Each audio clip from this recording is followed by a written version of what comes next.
We're now going to turn to another event which was undertaken by, not by the SOE, but by Bomber Command.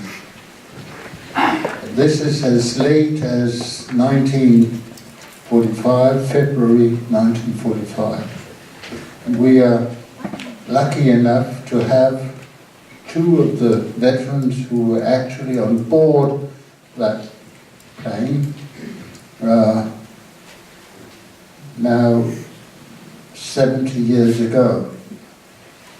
And this is Peter Frederick Andrews, who will be 91 on Tuesday.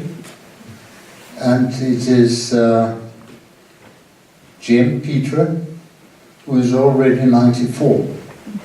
They've both come over to join the celebration of the anniversary of the liberation of Denmark this time. They were shot down south of Halifax on the 13th of February 1945. Two of the airmen died immediately. The pilot's daughter is here today, and she knows exactly where the spot is where her father was killed. 5 of the airmen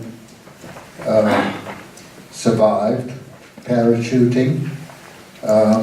2 of them were promised to be picked up at the hospital in Holbeck by the resistance. Unfortunately, they were betrayed by the Gestapo and became prisoners of war in Germany. This applies to Andy, and he has promised that he will tell us about it very briefly. Now, 3 of the airmen were lucky enough to be rescued and saved by courageous Danish men and women who put them up for the night until they could be escorted to Sweden. And Jim is one of those who were sent back then to the UK to fight on. And he was escorted across Øresund by a fishing vessel, aboard a fishing vessel, with some very famous Danish actors, and he is going to tell us about that. So would you please come up here, and I think we should give them a hand.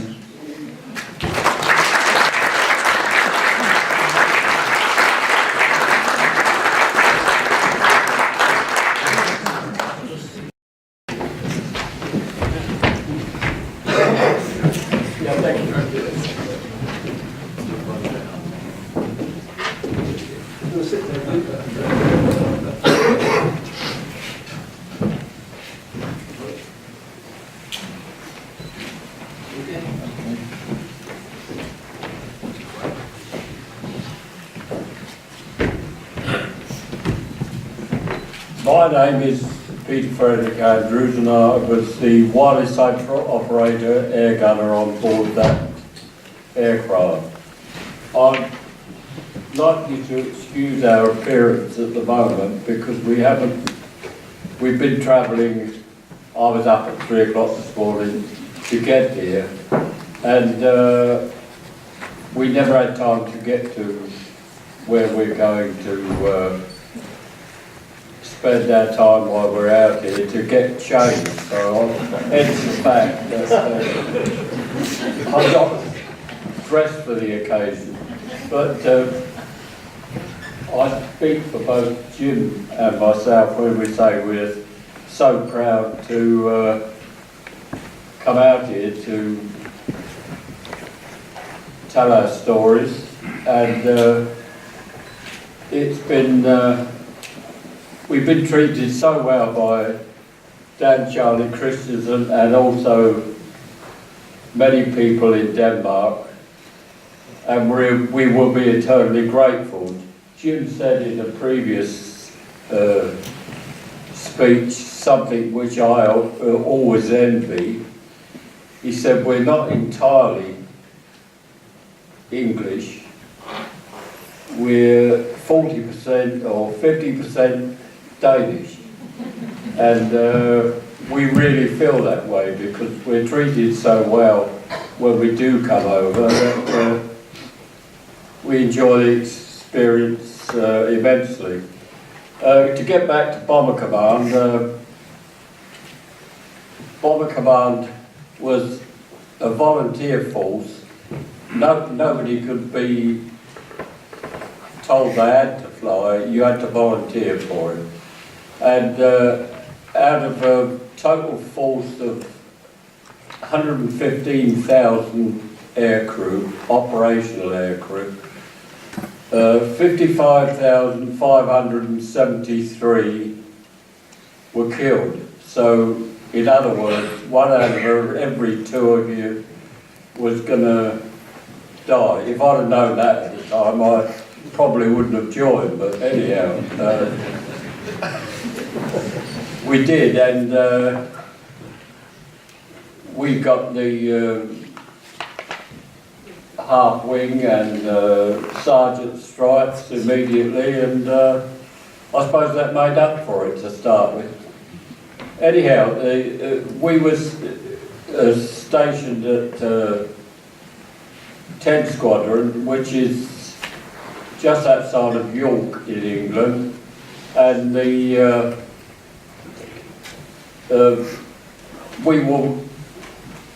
we'd done quite a number of operations. I believe I haven't got my logbook because my son in Switzerland has collared it and he won't part with it. But anyhow, I think we did 17 operations prior to that particular night. Mine laying, which we were briefed for, was given the code word gardening, and I believe it was, I can't remember what the actual code that night was. The silver, the mainland yeah, that we were doing was coordinating daffodils after flowers. yeah, and we carried 4 2,000-pound parachute mines, and we were destined to drop them off the coast of Denmark in the German shipping lanes. But as we flew over Zealand, we were attacked by a Ju-88 flying from the position that you saw on the previous picture. They flew it to the rear of you and underneath, out of range of Jim's guns in the rear turret and the mid-upper gunners, he was also known as Jim, and they had a couple of fixed firing cannons, and they got to a certain point that they could fire up. Well, in the first attack, they caught the port wing of the aircraft, and it was on fire. As Jim says, in the rear turret, you could see the flames going back, and we were flying across this area like a meteor. The escape from the aircraft was, by that time, the pilot was killed and the navigator was killed, and I sat between them, under the pilot, and side by side with the navigator, and fortunately I was chosen to get away with it. But Jim was in the rear turret, and he'll tell you his escape details afterwards. The mid-upper gunner, Jim Mills, he got out through the main escape hatch, which the flight engineer got out of as well.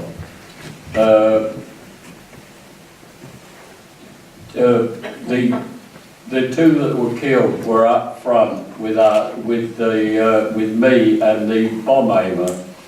The bomb aimer was in the nose, preparing to fuse the mines to drop them, and the aircraft blew up.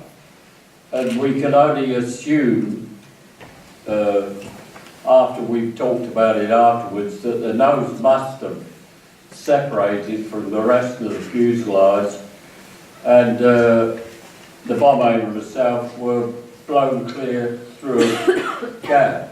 Fortunately, doing only superficial damage to us. I was unconscious and came to quite near the ground. It wasn't too far because I pulled the ripcord and my chute wasn't deployed, and I pulled the ripcord and hit the deck in the middle of a field. I'm not quite sure, I don't know whether Dan knows where it was, but and I got rid of the parachute in a ditch, and I could see lights going around, flashlight, and I approached a group of houses and showed the RAF uniform, and some of the people didn't want to know, which I can quite understand now, because I know that if they'd been guilty of helping us, they would have been executed or shot and out of hand by the Germans. But they pointed out one house which I went to, and I knocked at the window, and that's when I realised that there was a lot of blood knocking around, and it was running down the window, and they took me in to bandage me up, the man and his wife, who have since requested to be introduced to me at one of our visits out here. And they're not the people that actually, the man and woman that took me in, but their daughter and son, who were probably young teenagers. I mean, I wasn't really old. I mean, I was only 20 years of age at that particular time. But anyhow, an ambulance turned up eventually and took us to the local hospital, where we went into the examination room, and we were being patched up.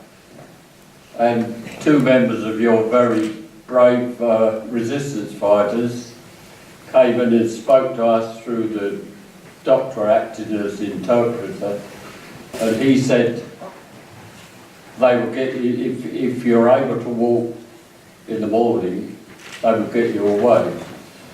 Unfortunately, somebody blew the whistle, which I know Dan's tried to find out who it was, but it must be very difficult, if impossible.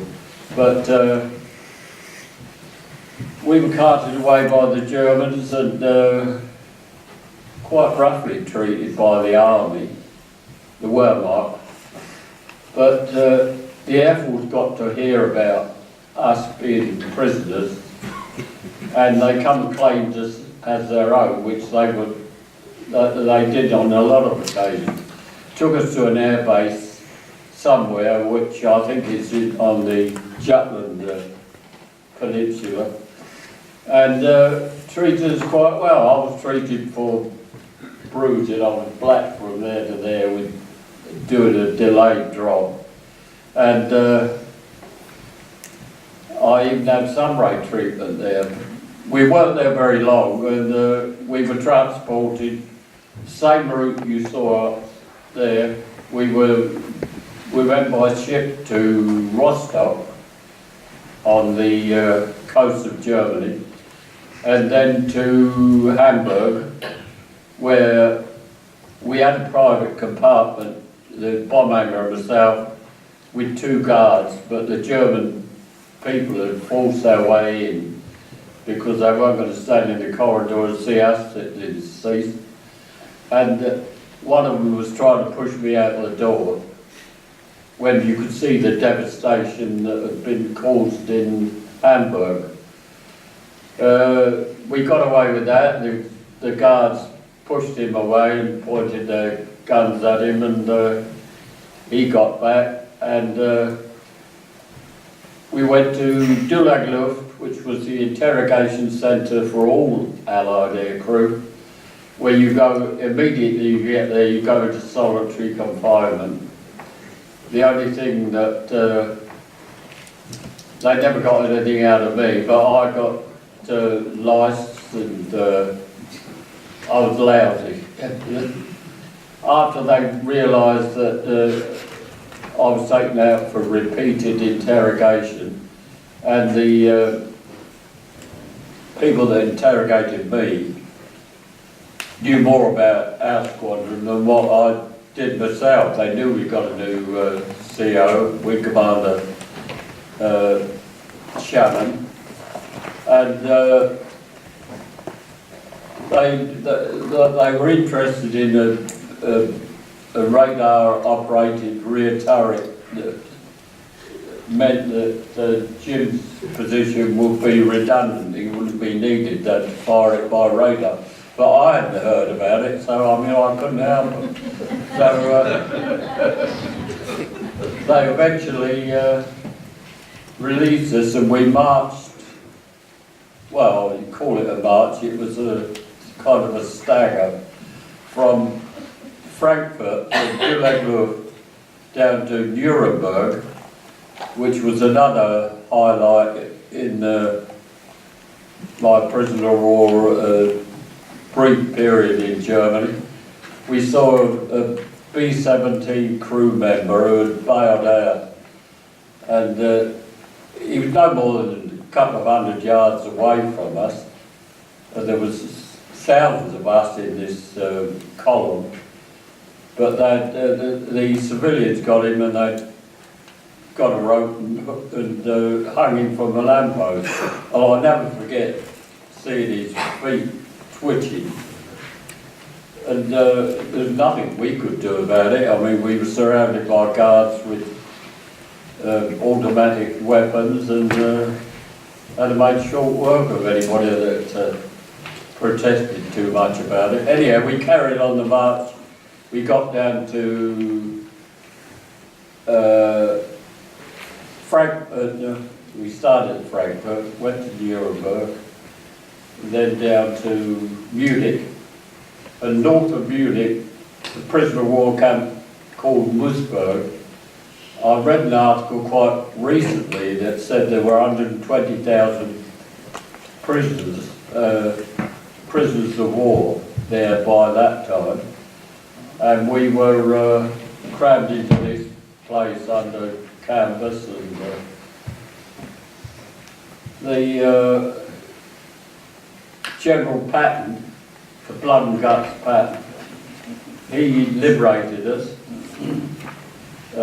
with all pomp and ceremony due to his pearl handled guns and cowboy boots. Anyhow, the point is that we were liberated by the Americans, and eventually it took quite a long while, about 4 or 5 days to get us to local airfields, where Dakotas took us to Reims in France, and there was Lancaster's nose to tail, picking up as many prisoners of war that could climb aboard, and then we were flown back to England, where we were stood in lines and deloused with DDT. They stick a gun down and fire it. And we couldn't have looked anything like English aircrew because we were such a state. But after being showered and bathed and medically examined and fed, we were given passes for home and extra food vouchers to encourage the family to feed you up. I got down to, I can't remember, I got down to about 8 stone. I know I'd lost an awful lot of weight with dysentery and being lousy. But anyhow, that's how it ended for me. And I'm sure Jim would like to take over and tell you his story. Ladies and gentlemen, I'm frightened of these things. If I speak loud enough, do you think you can all hear it? Is it loud enough? There's nothing worse than listening to a speech and you're carrying the person who's talking. So I'm trying to eliminate that if I can. Is it good enough without? Okay. The 14th of February is very significant in our lives.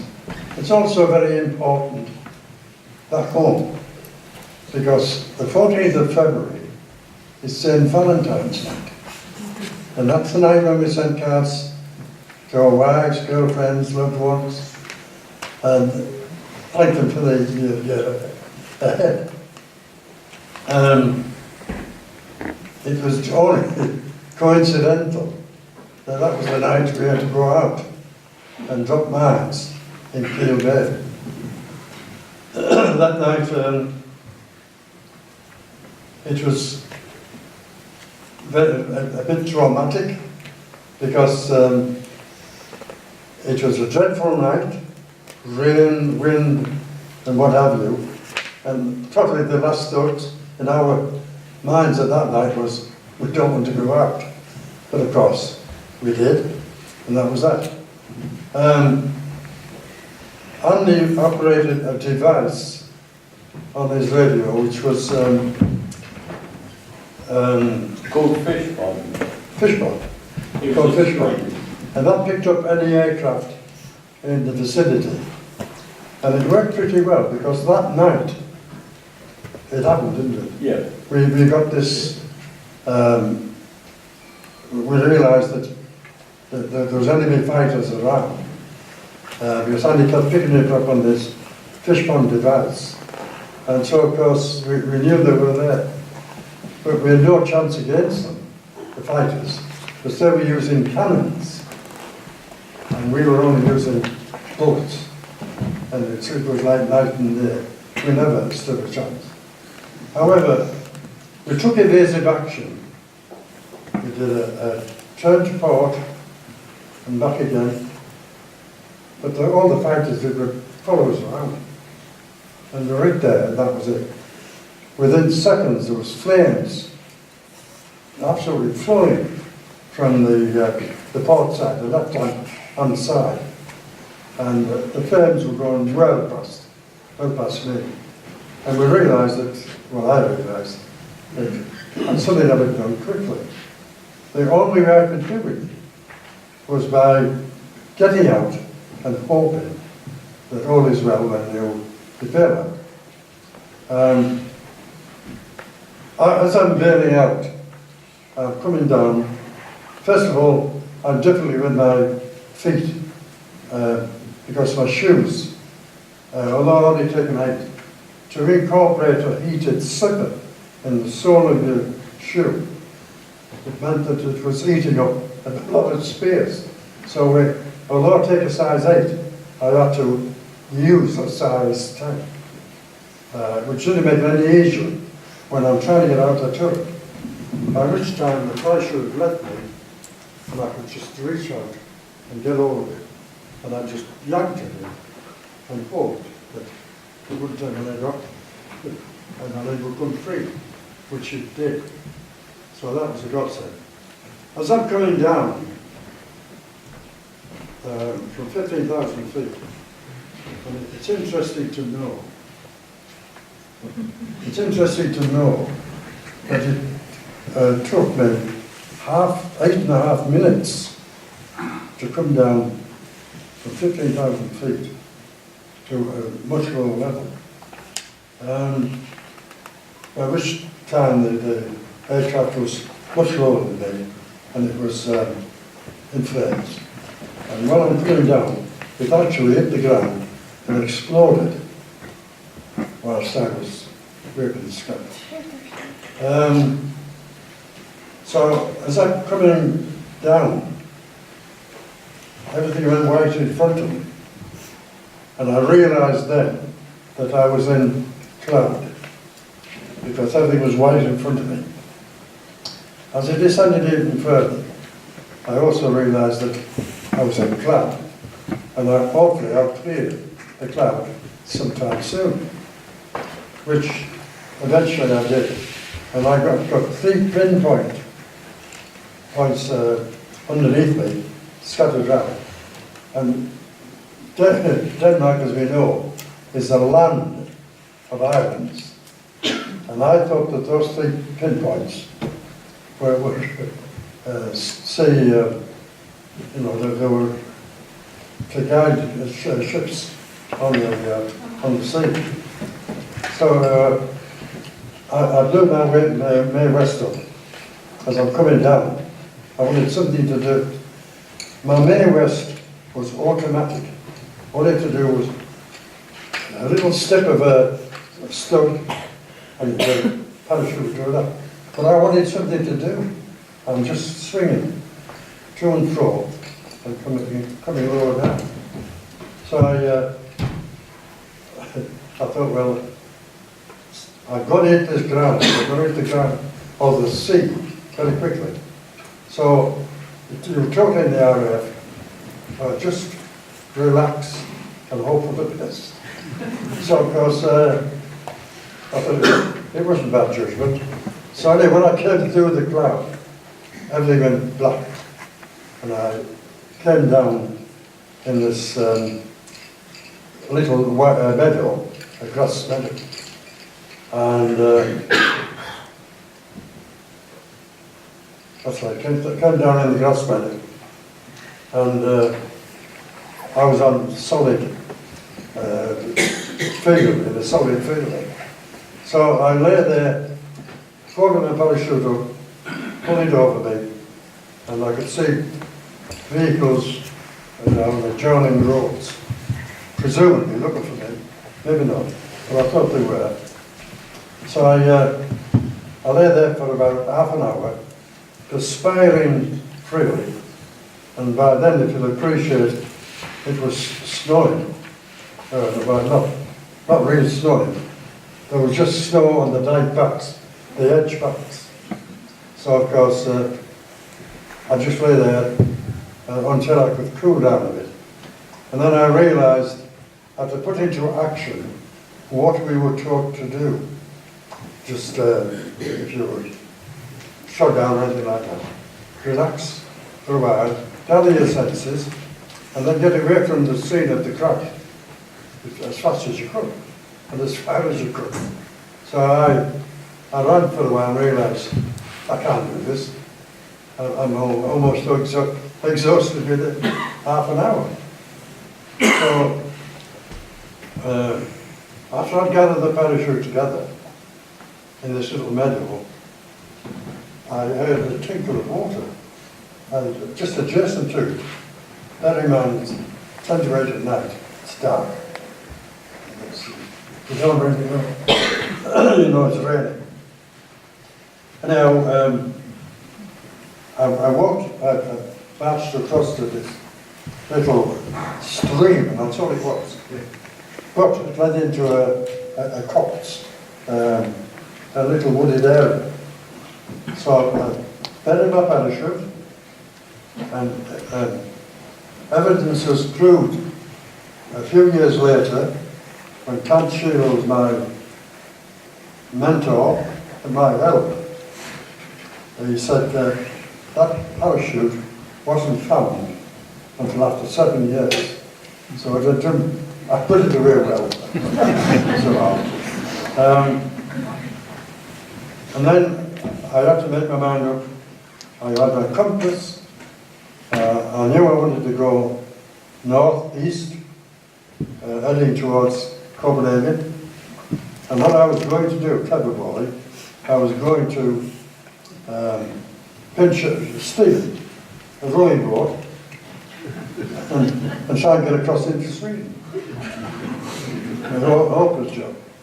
However, I worked all night until about 6:30 in the morning, on the Wednesday morning, and it was dark, and I came across this little farmhouse.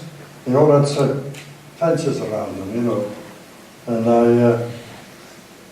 had a good look around there, and there was a light came on, probably about 300, 400 yards away. So I was stood beside this farmhouse, no lights. So I said, don't go there. Go where there's some habitation, somewhere you can actually go and have a look around. So when I went over this farmhouse, I went to what the barn was attached to the house. When I got to the barn, I looked through the window, and the old farmer was milking the cows. So I thought, well, that's all right. He was an elderly man. If I've got to run away, I can go and leave him. But I said, I'll just hold on if I can. I went round to the back of the house, and the door leading into the farmhouse was in two sections, two halves. And I thought, well, this is it. So I knocked on the door. It was funny then as well, but not really. And they opened the top, when the old lady, farmer's wife, opened the top half of the door. She gave a scream. And I thought, what's this for?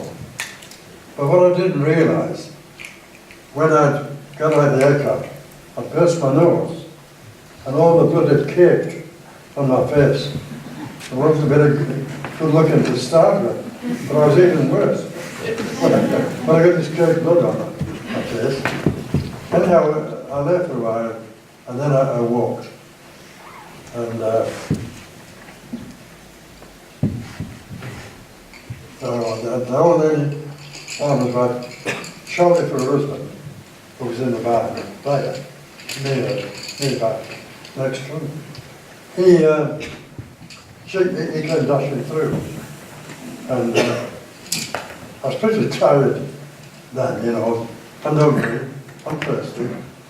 So first thing I asked for, and she told me to the milk in. Well, I drank that in one cup. And then something to eat. And she cooked me something to eat. And I didn't really eat it. I was so excited, although I was hungry. So then he more or less, he couldn't speak much English. What do you do now? So I pointed to the clock, a little clock on the wall, and I said, me, sleep, 6 o'clock at night. Then I was going to go to the scoring book. Anyhow, he said, no. So I said, well, let me go to sleep. And he covered me up, took me into the room, covered me over. And then, after about half an hour, he had learned good English. He said, he kept running up the stairs, saying, help us come, help us come. And I thought, what sort of help? However, it was Count Sheila, who lived at Grosskeeler, Kirksalby. And he said, "Can you have my name?" Straight away. He said, "Jim Petre?" I said, "Yeah." "Oh," he says, "We know your name. We know who you are." And the Danes had all that information with them. So,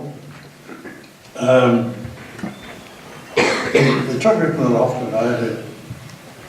Just going up to sleep. And I remember weighing myself. And Can we have the rest of the story tomorrow?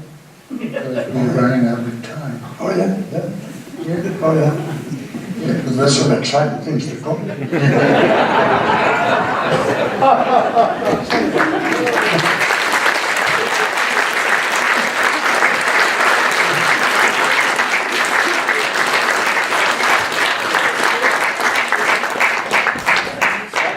Down from maybe 18,000 feet was, it took you about, how many minutes?